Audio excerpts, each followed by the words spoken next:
Friends, கூலிப்படம் வந்து ஒரு வாரம் ஆயிடுச்சு. அதுக்கு என்னங்கிற இப்ப ஒரு வாரத்துக்குள்ள கூலிப்படம் 450 கோடி வசூலா ஆயிடுச்சு.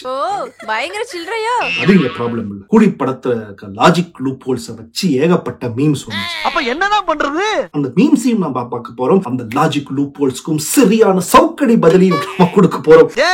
அப்ப நீ என்ன அடிச்சு ஃபேமஸ் ஆலாம் பாக்குற? வணக்கம் அண்ட் வெல்கம் டு கிச்டி. இது ஜாலியான கூலி மீம்ஸ் கஷ்டங்கள் இல்ல, கூலி கஷ்டங்களே வச்சு.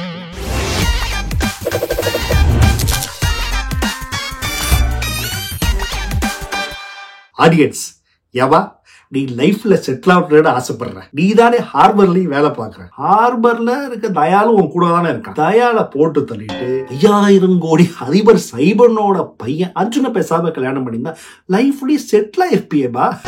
ஐயோ மகனே, அத பத்தி யோசிக்கவே இல்லையே அப்படின்னு அந்த மீம் போட்டுருக்காங்க. தயால் மேல ட்ரூ லவ் சார் கல்யாணிக்க அதை எப்படி சார் விடுவோம்? கல்யாணி மாதிரி ஆளுகள்லாம் பாத்தீங்கன்னா டர்ரா இருக்குது, பயமாத்தாப்பா இருக்கு.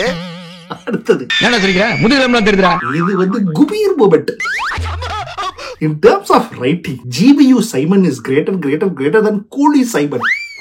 GBUல யாரா சைமன் அப்படின்னு நானே ஒரு நிமிஷம் உதறி போயிட்டேன். GBUல சைமன் ஒரு கேரக்டர் இருக்குடே, நீ சொல்லிதாண்டா எனக்கு தெரியும். யாரா நான் இந்த படத்துல என்ன பண்றேன் அப்பதான் அதை வச்சு நம்ம ஷைன் ஜாக்கோ வந்து நம்ம ஏகே அவர் எப்படிப்பட்ட ஆளு அப்படின்னு எக்ஸ்பிளைன் பண்ணுவாங்கல்ல, அந்த கேரக்டர் பேரு தான் சைமன். ஓ, நீ அப்படி வரியா? GBU Simon is greater than கூலி சைமன். பல மறந்துருப்பாங்கடா. GBU சைமனை கொண்டு வந்து நீ கூலி சைமன். 90s தோழிகள்லாம் என்ன கூலி சைமனுக்காக உயிரே விடுறாங்க. யார் தெரியுமா அவரு? எங்க திருநாளும் சோனியா, எங்க திருநாளும் நாகார்ஜுன் அந்த மாதிரி எல்லாம் இருக்கிற சான்ஸ் இல்லையே அப்படின்னு சொல்லிட்டு ஃபீல் பண்றாங்க. என்னதான் இருக்கோ எனக்கு தெரியல. நாங்களும் கலராத்தனடா இருக்கோம், எங்களை ஒருத்தையும் பார்க்க மாட்டாளுங்க. அடுத்ததாக இந்த வீவை பார்த்து தெரிஞ்சு போயிட்டேன் நானு. முத்து படத்துல குதிரை வண்டிய மலைய தாண்டு சீனுக்கு ஃபயர் விட்டவைங்க தானடா. அப்புறம் என்னடா அப்படின்னு லோகேஷ் கனகராஜ் வடச்சென்னை தனுச மாத்தி ஒரு மீம் போட்டாங்க. அடா ஆமா, முத்து படத்துல குதிரை மலைய தாண்டுல ஃபயர் விட்டுருக்கோங்க. அதுக்கு மட்டுமாங்க, லிங்கால கூடங்க இந்த பைக்ல தாண்டி எங்கேயோ ஏறி அந்த பேராசூட் மேல குதிச்சு வந்து வில்லனை எட்டி வதச்சு அதுக்கெல்லாம் கேட்காத வாயி இப்ப கூலிக்கு கேக்குதா? நல்லா கேளுங்க. கூலில மட்டுமா, பாச்சால கூடதான்.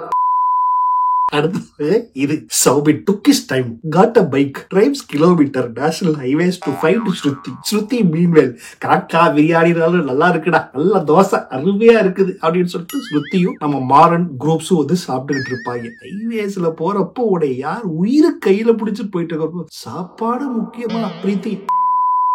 நாகார்ஜுனா என்னைய கொன்னுட்டா அவன் வருவான், உன்னை சும்மா விடமாட்டான். மீன்வேல் தாஹா நே தேவராஜனே நல்லா கரெக்டா முடிச்சாங்க. தாஹா வந்த உடனே நம்ம தேவாவை என்னவோ பயங்கரமா பண்ண போறோம் அப்படின்னு நினைச்சிட்டா பீடி விட்டு இருக்க தேவாண்டே டென்ஷனா இருக்கு. பீடி இருக்கா? உன்னதாண்டே பல நாளா தேடிட்டு இருக்கிறோம். அடுத்தது எங்கேயும் கொண்டு போய் சொல்லியிருக்காங்க பாருங்க. டேய் செந்தில், இத ஒரு ப்ராஜெக்ட் பண்ணிதான் வைரஸ் பிரின்சிபல் ஆயிருக்கா போல. எது வைரஸ கொண்டு வந்து இந்த எலக்ட்ரிக் சேரை கொண்டு வந்து இங்க ஃபிட் பண்ணிருக்காங்க. ஃபைட்டு நல்லா தெரிஞ்ச 19 பேர் ஹாஸ்டல்ல ஒளிச்சு வச்சுட்டு ஸ்ருதிஹாசன் கூட ஒண்ணுமே தெரியாத 3 பேர் அடிச்சு வச்ச பாரு லோக்கி, சூப்பர்டா அப்படின்னு கமலஹாசன். அடே என்னமா வச்சு போட்டாங்க, சூப்பர்ரா. கரெக்ட் தானே? 19 பேர். அது மட்டுமா, உள்ள காலிசன்ற அவ்வளவு பெரிய ஒரு ஃபைட்டர் வேற உள்ள இருக்காப்ல, அவரையும் விட்டுட்டாங்க. ஆமா, அந்த எலக்ட்ரிக் சேரை யாருக்கு ஆபரேட் பண்ண தெரியாதுன்னு சொன்னீங்க, இவன் என்ன சார்லியா வச்சுட்டு உட்காந்து எரிச்சுக்கிட்டு இருக்கா. அடுத்தது அமீர் கான், தேவா எங்கன்னு தேடிக்கிட்டே இருந்தோம், எங்க இருக்கிறாங்கன்னே தெரியல. மீன்வைல் தேவா மேன்சன் அவ்வளோ பெரிய கொட்டை இடத்துல அம்மா பெரிய பில்டிங் தேவா மேன்சன் வச்சு இருக்கிறீங்க, ஆனா எங்க இருக்கிறேன்னு உன்னால கண்டுபிடிக்க முடியல அப்படின்ற அளவுக்கு லிட்டரலி நானும் காலிசா மாதிரிதான். தேவையில்லாம வெளியே வரமாட்டேன், யாராவது கூப்பிட்டீங்கன்னா வந்து சண்டை போட்டுப்பேன் அப்படின்ற ரேஞ்சுக்கு தான் காலிசா. எதுக்கு சண்டைக்கு சரி விடுங்க. தாஹா, தேவா என் கூட வந்துருங்க. தேவா, இல்ல வேணாம், ஆனா கூலிங்களுக்கு ஒண்ணுனா கண்டிப்பா வருவேன். டே ஃபூல், அவன் கூலிகளை கொலை பண்ணி ஆர்கன் தெஃப்ட் தான் பண்ணிட்டு இருக்கான். அவன்கிட்ட போய் கூலிக்கு நான் வருவேன்னு பேசிக்கிட்டு இருக்கேன். கரெக்ட் தான், பட் இருந்தாலும் லாஜிக் பார்க்க கூடாதுல்ல. சோ மீம்ஸ போட்டு தெரிக்க விட்டுட்டானுங்க. அடுத்தது இது ஹைலைட். கூலி பார்த்துட்டு வந்த எவனோ ஒருத்தன் முத நாளே இதை போட்டு விட்டான். இப்போ இந்த கூலி திரைப்படத்துக்கு உண்டான லாஜிக் நிறைய பேர் கேட்டிருக்கிறீங்க. அது எல்லாத்துக்குமே பதில சொல்லுவோம் ஸ்ட்ரெயிட்டாக. சொல்லுவா. எல்லாரும் கேட்கிற ஒரு கேள்வி, ஸ்ருதிஹாசன் எப்படி ட்ரெயின் ஓட்டினாங்க? இந்த கேள்வி நியாயமானதுதான். ஸ்ருதிஹாசன் எப்படி ட்ரெயினா ஓட்டினாங்க அப்படின்னா, அவங்க அப்பா கூட இருந்தே கிட்டத்தட்ட ஒரு பாதி சயின்டிஸ்டாக தான் பிரீத்தி வளர்ந்து வர்றதா காமிக்கிறாங்க.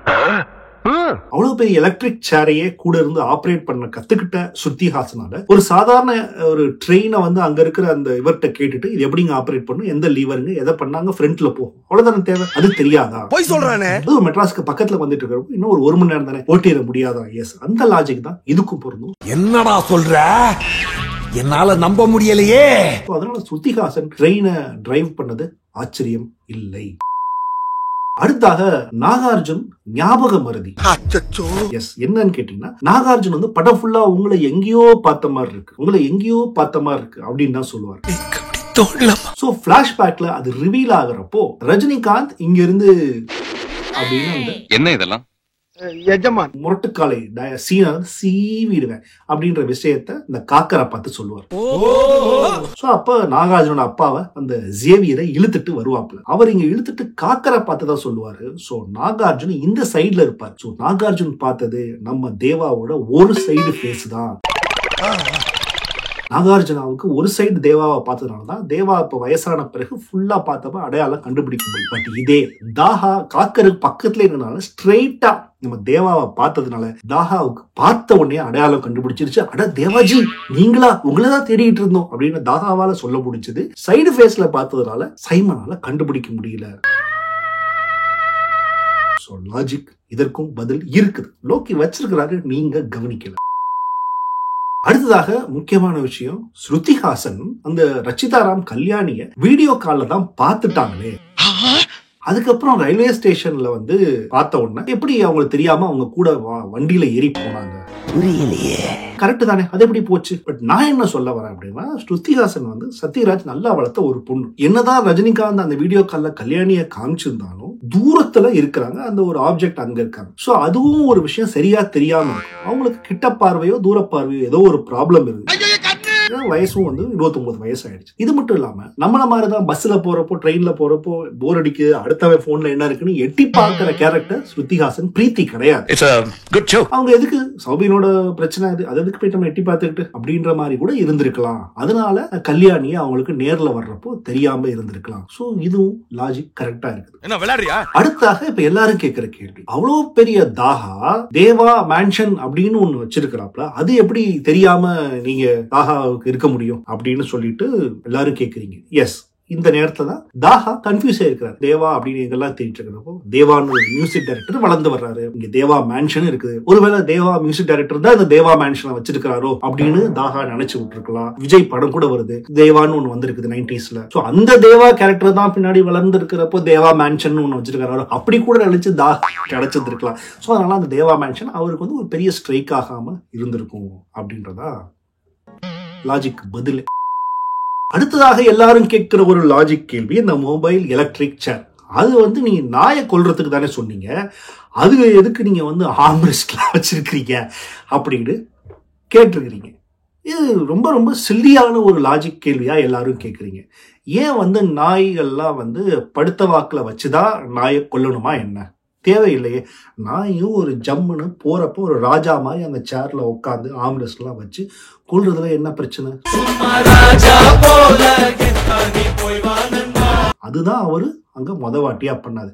அதுவும் ஃபர்ஸ்ட் டைம் காட்டினப்போ அவர் வந்து ஒரு சாதாரண அந்த ஒரு மடக்கு சேரை வச்சு ஒரு பிளாட்டா வச்சுதான் டெமோ செஞ்சு காமிப்பார். அதுக்கப்புறம் இருக்கிற சேர்ல வேற வழியே இல்லை, நாயும் உட்கார வைக்கலாம், மனுஷங்களை உட்கார வச்சு கொல்லணும் அப்படின்ற ஒரு பிரச்சனை வந்துருச்சு இல்லை அவருக்கு. அதனால அந்த ஆம்ரெஸ்ட் எல்லாம் வச்சு அவர் வச்சிருக்கிறார். அடுத்த முக்கியமான கேள்வி லாஜிக், எதுக்கு இவனுங்க எலக்ட்ரிக் சேரை தேடி திரிகிறானுங்க? அவங்களுக்கு தான் அவ்வளோ பெரிய கடல் இருக்கே, கடல்லையே எல்லாத்தையும் ஆர்கனை திருடிட்டு தூக்கி போட்டிருக்கலாமே.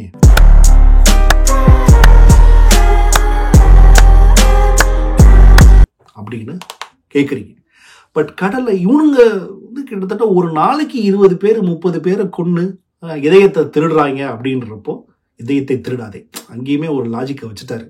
ஏன்னா அவர் வந்து இதயத்தை திருடாதேன்னு நாகார்ஜுன படத்துல நடிச்சவர் இங்க வந்து இதயத்தை திருடிக்கிட்டு இருக்கிறாரு. எல்சியூ இது நம்ம கூடியில இந்த கனெக்ட் யாருமே சொல்லியிருக்க மாட்டாங்க. பட் மேட்டருக்கு வரேன். எவ்வளவு பெரிய முட்டாளா இருந்தா இப்பதான் புரிஞ்சுது. அதான் ஸோ போடப்போ என்ன ஆகும், டெய்லி 20-30 பணம் அப்படின்றப்போ மீன்கள்லாம் அந்த பணத்தை நிறைய சாப்பிட்டு மீன்கள் அதுக்கப்புறம் அதுக்கு வந்து பெருசாகி அது வந்து ரொம்ப ஃபேட் ஆகி அதுங்களுக்கு ஏதாவது ஒரு பிரச்சனை வந்துடுமே அப்படின்றதுக்காக தான் டைரக்டா இவங்க வந்து எழுச்சி சாம்பலாக்கி கம்ப்ளீட்டா பஸ்பமாக்கி இருந்த இடத்துக்குமே தெரியாம ஈஸியா காதல் அப்படின்னு ஊதிட்டு போயிடலாம் அப்படின்றதா நாகார்ஜுனோட ஒரு பிளான். அடுத்த எல்லாரும் மிகப்பெரிய கேள்வி, என்ன சைமன் ஜேவியர்ன்றீங்க, ஒரு பையனுக்கு போய் அர்ஜுன் அப்படின்னு ஏன் பேர் வச்சிருக்காங்க, ஏன் கிறிஸ்டியன் பேர் வைக்க வேண்டியதானே அப்படின்னு. என்னன்னா லாஜிக் உங்களுக்குலாம் பெரிய இன்டெலிஜென்ட் இதுவாடா நீங்கள்லாம். ஏன் அர்ஜுன் பேர் வைக்க கூடாதா? ஏன் அர்ஜுன் கிறிஸ்டியனா இருக்க முடியாதா? ஏன் அர்ஜுன் சைமன் சொன்னா இப்போ உங்களுக்கு கிறிஸ்டியனா தெரியலையா? இதெல்லாம் ஒரு லாஜிக் அப்படின்னு போய் கேட்டுக்கிட்டு இருக்கிறீங்க. இது மட்டுமாடா பிரச்சனை? ஏன் மட்டும் பிரச்சனை இருக்குது? அதெல்லாத்தையும் நான் எப்படி சொல்றேன்? அதுக்கப்புறம் அந்த அமீர் கான் வந்து அவ்வளோ பெரிய ஆளு, ட்ரக் இது அந்த மாஃபியா இந்த மாஃபியா, அவருக்கு வந்து பீடி தெரியலையா அப்படின்லாம் கேட்டீங்க. அவருக்கு தெரியறதுக்கு வாய்ப்பு இல்லை. அவர் முழுக்க முழுக்க ஃபாரின்ல பிறந்தவர். ஃபாரின்ல பீடி இல்லை, அங்கே ஃபுல்லா பெரிய லெவல்ல மால்பரோ சிகரெட்டை குடிச்சுக்கிட்டு இருந்தவர். இங்கே ஏதோ அப்படி சின்னதா இலையில சுத்தி இருக்கிறத எதை பார்த்தோன்னா இது ஏதோ புது ஐட்டமா இருக்கே, இதை கூட நம்ம கடத்தலாமே அப்படின்னு அவர் யோசிச்சுருந்துருக்கலாம். பட் அது கிடையாதுன்னே, டீ கடையில் போனாலே கிடைக்கும்னே அப்படின்னு அவர் தெரிஞ்சது பிறகு பியூட்டிஃபுல், இதை கூட நம்ம இம்போர்ட் எக்ஸ்போர்ட் பிஸ்னஸ் பண்ணலாமே அப்படின்னு அவருக்கு ஒரு பிஸ்னஸ் ஒரு பிளானுமே அங்கே அவருக்கு வந்திருக்கு அப்படின்றது தான் இது மூலமா நமக்கு தெரிஞ்சது. இதை தாண்டி இதுவே நான் உங்களுக்கு இத்தனை பதில்கள் சொல்லிட்டேன், இன்னும் இந்த படத்துல லாஜிக்லாம் உங்களுக்கு தேவையா அப்படின்னு எனக்கு தெரியல. இந்த லாஜிக்னு கேட்டுட்டு இருக்கிறவனுங்கெல்லாம் என்ன இதெல்லாம் ஒரு விஷயமாடா, இதெல்லாம் ஒரு விஷயமா? வாட்சால எப்படி போன் வந்துச்சுட்டு 95ல கேட்காம விட்டுட்டு இப்போ வந்து இம்புட்டு லாஜிக்கு கேட்டுக்கிட்டு இருக்கிறீங்க. சரி ஓகே, வாட்ஸ்அப் குரூப்ல வந்து ஜாயின் பண்ணிக்கிங்க, நல்லா ஜாலியா இருக்கிறீங்க அப்படின்ற மைண்ட் இப்போ ஜாலியா இருக்குன்னு நினைச்சீங்கன்னா திட்டாம கமெண்ட்ல ஏதாவது போட்டு போங்க, இல்லை லைக் பண்ணிட்டு சேனலை சப்ஸ்கிரைப் பண்ணி பெல் ஐக்கனையும் ப்ரெஸ் பண்ணுங்க. அவ்வளோதான். வட்டா.